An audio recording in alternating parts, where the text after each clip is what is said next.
Salut à tous et à toutes, on se retrouve pour une nouvelle vidéo et la suite de cette Vuelta. Bon, c'est plus une Vuelta étape par étape parce que je pense que je vais faire 2-3 étapes par vidéo. Aujourd'hui ça sera 3 étapes, c'est-à-dire je vais faire l'étape 10, l'étape 11 et l'étape 12. Et du coup on va partir directement avec l'étape 10 qui va donc être un chrono de 25 km. On prendra évidemment nos coureurs les plus intéressants sur ce chrono. On verra ce qu'on sera capable de réaliser. Mais je pense que... un résultat convenable, ça va être compliqué à faire hein, parce que le chrono c'est clairement pas pour nos coureurs et pour la DSM sur cette Vuelta, même s'ils ont quand même réussi à remporter la première étape en IRL, je sais pas comment ils ont fait. Bon, c'est vraiment le temps qui était bizarre, mais de toute façon là en Espagne ça part en cacahuète. Il pleut, ça met, il y a des torrents debout, non mais vraiment c'est le bordel là-bas. Je sais pas comment ils vont terminer cette Vuelta, en tout cas on espère qu'elle va bien terminer cette Vuelta. Mais là vraiment cette Vuelta elle part totalement en cacahuète. Et la suite de cette Vuelta va partir totalement en cacahuète, notamment pour la 10e étape. Il y a une équipe, ils ont dû faire 3 heures d'avion parce qu'il y avait trop de pluie à Valladolid. Du coup ils ont dû s'arrêter à Madrid, puis prendre le bus de Madrid à Valladolid.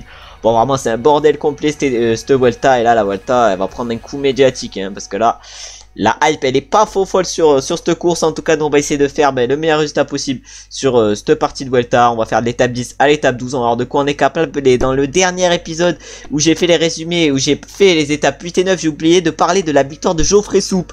Oh non mais je suis la plus grosse fraude de l'histoire. Première victoire française sur cette Vuelta, une victoire inespérée pour Geoffrey Soupe. À 35 piges il arrive à aller chercher sa première victoire en World Tour et sur un grand tour hein. C'est vraiment exceptionnel sa victoire, hein. Elle a été costaud, il a lancé de loin et il a su résister. Bon, belle victoire pour lui qui aurait été quand même équipier toute sa carrière. Là il termine, ouais il est pas sur la il doit être plutôt sur la fin, mais voilà, vers la fin de sa carrière il termine avec une bonne note et une victoire d'étape, c'est clairement exceptionnel. Après Kayden-Grove il s'est fait un peu gêné sur le sprint, on n'aura pas parlé du sprint. Ça s'est joué à pas grand chose avec Olar, j'aurais eu Sem si Olar il lui volait la première place, mais après ça aurait été quand même une victoire mais pour une équipe invitée. Mais du coup la Total Energy qui va chercher une victoire sur un grand tour, je pense que ça faisait longtemps que c'était pas arrivé. Mais nous du coup on va partir avec nos coureurs intéressants sur ce chrono et on va se retrouver dès le départ d'un d'entre eux. On va s'élancer avec notre premier coureur intéressant sur ce chrono, c'est du coup Lorenzo Milesi qui a l'air d'avoir une très belle note aujourd'hui. On va voir ce qu'on est capable de faire aujourd'hui avec Lorenzo Milesi. Je pense qu'un bon chrono est faisable, surtout avec son plus 2 qui lui fait un beau 77 chrono. On va voir si on est capable d'en profiter. Pour l'instant c'est Michael Ebbern qui est en tête à l'arrivée avec 24 secondes d'avance sur Hero Goods. On va voir si on est capable de chambouler le classement actuel et on va se retrouver déjà au premier inter avec Lorenzo Milesi pour voir si on est bien parti ou pas. Et on arrive au premier inter avec Lorenzo Milesi. On va pouvoir remettre un peu vu qu'on n'est pas parti extrêmement vite. Et au premier inter on était 4ème avec 8 secondes. On va voir si on va accélérer sur la deuxième partie. On espère être un peu mieux placé au deuxième inter, mais je suis peut-être pas parti assez vite. En tout cas maintenant on va accélérer. On va voir si au deuxième inter on est toujours aussi loin de Ebbern ou si on a réussi à lui reprendre du temps. Et on y est justement au deuxième inter. On a accéléré sur cette deuxième partie et maintenant on est 4ème à 28 secondes. On a repris un peu de temps même si c'est pas Ebbern. Je crois Ebbern on est à peu près dans les mêmes temps qu'au départ, mais maintenant on va falloir essayer de bien terminer avec Lorenzo Milesi. On est 4ème à 28 secondes. On va voir à combien on va terminer sur ce chrono. Alors que bientôt Max Poole va s'élancer pour notre équipe. Max Poole va donc s'élancer. Il a un petit 68 chrono, mais avec sa bonne note, c'est pas trop mal. En tout cas, il nous reste 1 km 400 avec Lorenzo Milesi. J'ai peut-être accéléré d'un peu trop tôt, c'est-à-dire qu'on va craquer rapidement. Ah ouais, ce chrono malheureusement il se final n'a pas été Jérôme avec Milesi. Moi, quand même signé un bon chrono. Voilà, 4ème à 31 secondes de Michael Ebbern. Et malheureusement, on n'aura pas pu aller le chercher. Peut-être que si j'avais pas terminé aussi fort, j'aurais pu faire un peu mieux. Mais quand même, c'est pas trop mal hein, à 31 secondes. Et du coup, pour l'instant, c'était Matteo Sobrero qui était en tête. Et on va aller voir directement quel est notre temps avec Max Poole. On va aller voir déjà si au premier inter on est bien parti ou pas. On arrive au premier inter avec Max Poole. Maintenant, ça va être à Hamilton de s'élancer. Bon, je pense pas qu'on va être exceptionnel au premier inter. Déjà, si on arrive à se classer dans le top 20, ça sera pas mal. On est 29ème à 1 minute 08. Bon, c'est pas énorme. Et là, malheureusement, Chris Hamilton échappe une mauvaise note.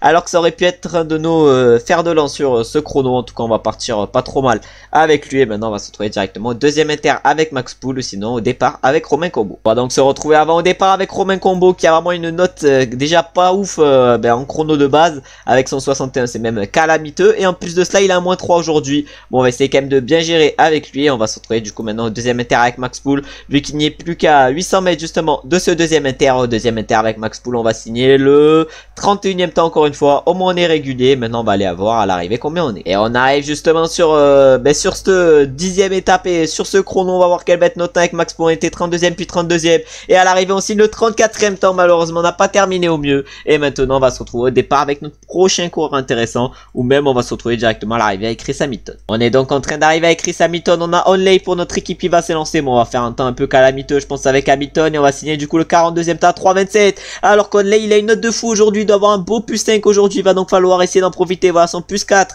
du jour, ça lui fait 74 chronos, on va voir si on est capable d'en profiter et on va se retrouver au fur et à mesure de ce chrono. On espère que Romain Bardet aura une aussi belle note et on va se retrouver déjà au premier inter avec Oscar. On arrive donc au premier inter avec Oscar Onley. Est-ce qu'on va être capable d'être dans le top 20 au premier inter? On est actuellement 8ème à 48 secondes, on n'est pas trop mal parti, on est à peu près dans les temps avec lesquels on était avec Milesi, vu qu'on était à 41 secondes avec Milesi, là on a 48 secondes. Maintenant on va voir au deuxième temps intermédiaire où on est, mais on va voir si on est capable déjà de suivre le tempo qui était mis par nous et Milesi tout à l'heure. Et on arrive justement au niveau de ce deuxième inter avec Oscar Onley. On était 9ème à 48 secondes au premier, au deuxième inter on est 8ème à 1 minute 21. Bon, on a pris 25 secondes par rapport au temps de Milesi. Et maintenant, on va voir à l'arrivée quel temps on réalise. Milesi, là, il était 7ème à 1 minute 14. Donc, on va voir si on est capable de bien terminer. On va se retrouver directement dans le final. Et on va terminer à notre rythme avec Onley. On va même tout donner plutôt dans ces 600 derniers mètres. Ah, il va nous en manquer un peu dans les 200 derniers mètres. Mais c'est pas très grave. Et on va signer avec Oscar le 10ème temps, 1 minute 51. Bon, on a perdu du temps quand même dans ce final. On a perdu 30 secondes. C'est le moment où on a perdu le plus de temps. Mais on réalise quand même un chrono plutôt correct. On va s'élancer avec Romain Bardet qui a une note de fou. Aujourd'hui, on va essayer de profiter de sa note de fou pour aller chercher un beau chrono. Je sais pas si on va en être capable. Je vais du coup vous donner également mes pronostics sur ce que je pense va arriver sur cette 10ème étape et sur ce chrono. En tout cas, on a un beau plus 3 avec Romain Bardet. On a le beau maillot vert sur les épaules. Et je pense qu'en IRL, sur cette étape, la victoire va se jouer entre Remco Evenepoel et Jonas Vingegaard, parce que je vois bien Vingegaard costaud un peu comme sur le Tour de France. Bon, après, j'espère qu'il fera pas un chrono dantesque comme sur le Tour de France, mais un bon petit chrono pour Jonas. Ça sera pas mal, mais nous, du coup, on va aller voir quel temps on réalise avec Romain Bardet au premier inter et on va aller voir le temps également de nos adversaires, c'est-à-dire à partir de la 10ème place et de Wilco Kelderman. Wilco Kelderman qui a signé au premier inter le 15ème temps à 26 secondes. Et là, c'est Lorenz de Plus qui arrive au premier inter. Il a signé le 119ème temps de minute 39. Il est très mal parti sur ce chrono. On a Wilco Kelderman et on a Sergio Higuita, excusez-moi, qui a signé le 8ème temps à 18 secondes. Et nous, avec Romain Bardet, on n'arrive pas encore à ce premier inter. Et Hendrik Massul y arrive à ce premier inter et signe le 14ème temps à 24 secondes pour l'instant de Filippo Ganna, qui a du coup pris la tête, alors que nous avec Romain Bardet il nous reste encore 1 km et quelques avant d'arriver à Saint-Inter. Bon, je pense qu'on va être assez loin justement au premier inter, mais on n'est pas parti hyper rapidement sur ce chrono. Et du coup au premier inter on est 23ème à 51 secondes, c'est à dire qu'il va falloir maintenant accélérer sur la suite de ce chrono. Et on va aller voir également les temps de nos autres adversaires. Joe Almeida 4ème en seconde. Bon, faudrait pas qu'il nous rattrape sur ce chrono, Joe Almeida. Ensuite on a Alexander Vlasov qui va arriver bientôt au premier inter. Bon, il a des stats je pense un peu trop cheat en chrono, parce que Vlasov il est pas mal, mais voilà, en chrono il est pas aussi fort. En tout cas au premier inter il est 9ème à 17 secondes. Maintenant c'est Remco qui va arriver au premier inter. Lui il risque d'être très très fort, Remco, et ça va se jouer à pas grand chose je pense avec Filippo Ganna comme sur les championnats du monde en IRL. Et ici le premier temps avec 6 secondes d'avance sur Filippo Ganna, le Remco. Et maintenant ça va être à Jay, à Geraint Thomas d'arriver au premier inter. Je pense qu'il va avoir plutôt un peu de retard par rapport à Filippo Ganna Evenepoel, mais combien va-t-il être? Normalement il devrait être 3ème logiquement, et voilà il est 3ème à 9 secondes. Et maintenant ça va être à Primoz Roglic. Primoz Roglic il a l'air pas trop mal sur ce chrono. Est-ce qu'il est capable d'être dans les temps de Geraint Thomas et de Filippo Ganna? J'en ai aucune idée. En tout cas il a l'air pas trop mal Primoz Roglic, et il va signer le 2ème temps 3 secondes juste derrière Remco Evenepoel. Alors que nous on va aller voir combien on est au 2ème inter avec Romain Bardet. Avec Romain Bardet on arrive au 2ème temps intermédiaire, et on va être combien à ce 2ème temps intermédiaire? On va être 23ème à 1 minute 33. On reprend des places mais on continue à perdre du temps et ça risque de coûter très cher sur la fin de ce chrono. Alors que là Joe Almeida est déjà passé du coup au 2ème inter et il était 4ème à 32 secondes. Donc ça sent mauvais, je pense qu'il va peut-être nous rattraper. En tout cas là Alexander Vlasov va arriver maintenant au 2ème inter. Quel va être son temps? Alexander Vlasov il est 10ème à 42 secondes, c'est pas trop mal, mais maintenant Remco va arriver. Ou est-ce que Remco il va augmenter son avance? Il avait je sais pas combien, mais pas énormément d'avance au premier inter. Au deuxième il a toujours 9 secondes. Il avait du coup 6 secondes au premier inter, maintenant il a 9 secondes. Il a repris 3 secondes à Filippo Ganna, et on va voir si Geraint Thomas qui était 4ème au premier inter à 9 secondes va être capable de résister, pourquoi pas de reprendre des places et même du temps à Remco, je sais pas. En tout cas maintenant il est 3ème à 19 secondes, il a perdu 10 secondes par rapport à Remco. Est-ce que Roglic il va perdre autant de temps? Ah je sais pas, Roglic il va perdre autant de temps. longtemps. En tout cas, on va voir ce qu'il va être capable de réaliser. Primoz Roglic, il va signer le 3e temps à 10 secondes, alors que nous, avec Romain Bardet, j'ai l'impression qu'on va arriver. On vient d'arriver avec Romain Bardet. 25e temps à 2 minutes 17. Bon, on me concentrait un peu trop sur ça. Malheureusement, on n'a pas vu l'arrivée de Romain Bardet. Mais du coup, on a signé le 26e temps à 2 minutes 17. Bon, on risque de prendre très cher par rapport à Remco Evenepoel. Et même par rapport à Vlasov. Un Vlasov qui réalise pas le chrono de sa vie vu qu'il signe le 10e temps à 1 minute 05. Bon, il risque de prendre cher alors que Remco Evenepoel vient d'arriver. Et il met 13 secondes à Filippo Ganna. Il va sûrement remporter cette étape ou sinon ça va se jouer à pas grand chose avec Roglic. Mais je pense que Roglic va quand même perdre face à Evenepoel. Mais là maintenant c'est à Jay Geraint Thomas d'arriver. Nous en tout cas on est pour l'instant 28e à 2 minutes 31 avec Romain Bardet. On va perdre assez beaucoup sur ce chrono. En tout cas Geraint Thomas vient de signer le 3e temps à 27 secondes. Est-ce que Primoz Roglic va être loin? Il était 3e à 10 secondes. Au 2e inter, est-ce qu'il va être devant Filippo Ganna ou derrière? Et il va être juste derrière Filippo Ganna, mais à seulement 14 secondes de Remco Evenepoel qui va quand même, je pense, reprendre le maillot rouge de leader sur cette Vuelta. En tout cas, il s'impose Remco Evenepoel comme en IRL. Je pense qu'il va réussir à aller chercher la victoire. J'ai pas encore les résultats, mais je pense qu'il va gagner en IRL Remco. En tout cas, là, il s'impose devant Filippo Ganna et Primoz Roglic au classement général. Du coup, Remco Evenepoel prend la tête sur cette Vuelta pour 3 secondes par rapport à Primoz Roglic. Le 3e, c'est Geraint Thomas qui est à 19 secondes. Nous, malheureusement, on a reculé au général vu qu'on est maintenant 8e à 4 minutes 02 avec Romain Bardet. C'est-à-dire que maintenant, on va falloir essayer d'attaquer. En tout cas, on peut voir qu'à partir de la 4e place, c'est loin en général. C'est-à-dire que la 4e place, je pense, est largement jouable sur cette Vuelta. La 3e place va être compliqué à aller chercher. La 3e place d'un Geraint Thomas qui est un peu en difficulté en IRL sur cette Vuelta. Mais du coup, maintenant, ça va être la 11e étape qui va nous attendre entre Lerma et la Laguna Negra des Vinuesa. En tout cas, une étape de moyenne montagne qui va nous attendre. On va essayer de faire le meilleur résultat possible avec notre leader Romain Bardet. On va se retrouver au départ avec un de nos coureurs parce que je pense que sur cette 11e étape, ce qui est intéressant à faire, c'est de prendre l'échappée. On est donc au départ de cette étape et on a un Romain Bardet à plus 3. On va essayer de prendre l'échappée sur cette étape parce que je pense qu'en IRL, l'échappée ira au bout. On va voir si dans le jeu, l'échappée va également au bout. En tout cas, avec Romain Bardet, on est bien placé actuellement. Avec notre plus 3, on va essayer de, pourquoi pas prendre l'échappée. Non, pas prendre l'échappée, mais on va essayer, pourquoi pas, d'attaquer dans la montée finale qui a pas l'air extrêmement dur non plus. Mais je pense qu'il y a quand même de bonnes choses à faire sur cette montée finale. En tout cas, avec Romain Combo, déjà, on va essayer de partir dans l'échappée si on y arrive, si on arrive à se replacer, ce qui est assez compliqué. En tout cas, on va du coup prendre la roue au courant de la Groupama, c'est-à-dire Romain Grégoire. On va prendre la roue également à Fagundes. Derrière, on a qui nous suit? On a Bidar, les AG2R roulent. Je sais pas pour qui, parce qu'ils peuvent très bien prendre l'échappée, les AG2R, excusez-moi. On va essayer, pourquoi pas, également de prendre l'échappée avec Oscar Onley. Mais là, je sais pas ce qu'ils nous font, les AG2R, mais ils pourraient très bien prendre l'échappée, mais juste ils sont là pour nous casser les pieds. Ah ouais, je sais pas ce qu'il nous faut. En tout cas, on a Onley avec lequel je vais essayer de me replacer. Mais ça va être compliqué, j'ai l'impression de prendre l'échappée aujourd'hui. Parce qu'il y a des équipes qui vont être casse-pieds sans raison. En tout cas, nous, on va essayer de la prendre avec Oscar Onley et avec Romain Combo. On va voir si on en est capable et on va se retrouver un peu plus tard. L'échappée est donc prise avec 3 de nos coureurs. On a réussi à la prendre avec Onley, avec Romain Combo et avec Max Pool. Non sans effort, hein, parce qu'on a dû faire des efforts de fou avec Max Pool. En tout cas, on peut voir qu'il y a également Daniel Navarro pour la Bourgogne dans l'échappée. On a Bauke Molema également, des mecs assez costauds pour l'instant. On a Bonnet également qui est dans l'échappée. Jesus Serrada, Romain Grégoire est là. On a Olar qui a failli remporter une étape en IRL, mais ça s'est joué à rien avec Geoffrey Soupe, comme je le disais au départ de la vidéo tout à l'heure. On a également Esquerra dans l'échappée. On a Navarro, on a Fagundes, on a également Tobias Bayer, on a Lenny Martinez également qui réalise pour l'instant un excellent début de Vuelta. On a Lapera, on a Drisners, on a également Thomas de Rennes dans l'échappée, Michael Chirel ou encore François Bidard. En tout cas, on va voir ce qu'on est capable de faire avec notre équipe sur cette 12e étape, surtout avec Onley et Max Pool. Je pense qu'il y a quelque chose de bien à aller chercher.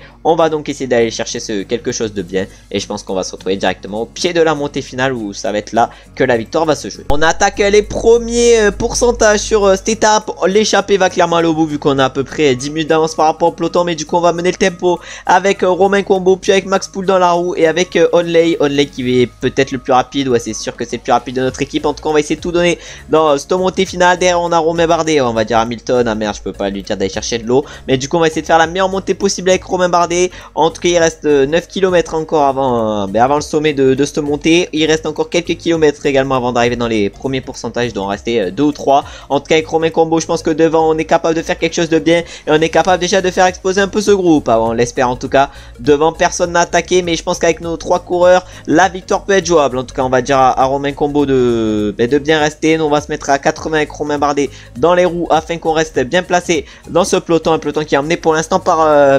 les deux Koenig. En tout cas, est-ce qu'on est capable d'aller chercher une nouvelle victoire sur cette Vuelta? Ça serait, si je me rappelle bien, la 2e victoire qu'on irait chercher parce qu'on a déjà réussi à en chercher une avec Romain Bardet. Mais est-ce qu'on est capable d'aller chercher la 2e? Je sais pas. En tout cas, on est en train de tout donner avec Romain Combo. Il y en a un qui vient de craquer. Il y en a un qui vient de craquer. Est-ce qu'il y en a d'autres qui vont craquer? Je sais pas. En tout cas, on va tout donner avec avec Romain Combo qui a Max Pool dans la roue. Ah ouais, avec Romain Combo on va tout donner, maintenant ça va être un Max Pool de tout donner, d'emmener Oscar Onley. Oscar Onley, maintenant on va le lancer. On va lancer Oscar Onley, mais est-ce qu'on va être capable de faire un brise sprint? Ah non, on a mené toute cette montée, mais malheureusement Bauke Mollema va aller chercher sa deuxième victoire d'étape sur cette Vuelta et il va s'imposer devant Tobias Bayer et Romain Grégoire, tandis que nous on va aller chercher malheureusement que la 4ème place avec Oscar Onley. Bon, c'est quand même un excellent résultat, une 4ème place, mais là dans le peloton ça roule maintenant extrêmement fort et ça accélère devant. Ah ouais, mais malheureusement on pouvait pas être concentré sur l'échappée, sur le peloton, mais nous malheureusement on va pas savoir profiter de nos plus 3 alors qu'il y en a devant qui vont prendre l'avantage. C'est le cas de Remco Evenepoel et de Henrik Mas. Ah ouais, Remco Evenepoel et Henrik Mas ils ont mis des belles banderilles, mais nous malheureusement on n'est pas assez bien placé dans ce peloton. Ah ouais, mais là nous on est hyper mal placé, on peut pas se replacer, on va tout donner évidemment, mais malheureusement sur cette 11ème étape on va pas savoir profiter du plus 3 et du 100% de forme, alors que je pense qu'on pouvait faire quelque chose d'excellent quand on est en train de se replacer avec Romain. Est-ce qu'on va être capable d'accélérer? J'en ai aucune idée. Je pense pas qu'on va lancer le sprint, mais malheureusement devant Henrik Mas et Remco Evenepoel ils vont sûrement nous reprendre du temps. Est-ce qu'il était devant nous Henrik Mas au général? Ouais, il était devant nous, c'est à dire qu'il va continuer à nous reprendre du temps, mais là on va tout donner évidemment avec Romain Bardet. On va aller chercher je crois bien la 3ème place du peloton derrière Henrik Mas et Evenepoel qu'ils auront accéléré assez tôt dans cette montée. Je pense qu'on avait les capacités de les suivre, mais malheureusement on était un peu trop mal placé. En tout cas Henrik Mas va chercher la 1ère place du peloton devant Evenepoel et nous on va chercher la 3ème place du peloton. On termine 22ème sur cet état. Bon, un résultat plutôt convenable, mais malheureusement on n'aura pas réussi à profiter du plus 3 pour reprendre du temps à nos adversaires pour le classement général. Et maintenant on va aller voir les podiums. Suite à cette 11ème étape qui a été remportée à nouveau par Bauke Mollema, 2ème victoire sur cette Vuelta pour lui, et il s'impose du coup avec 3 secondes d'avance sur Tobias Bayer, et nous on termine à 12 secondes avec Oscar Onley. Et au classement général du coup Remco Evenepoel augmente son avance par rapport à Primoz Roglic qui est maintenant à 23 secondes,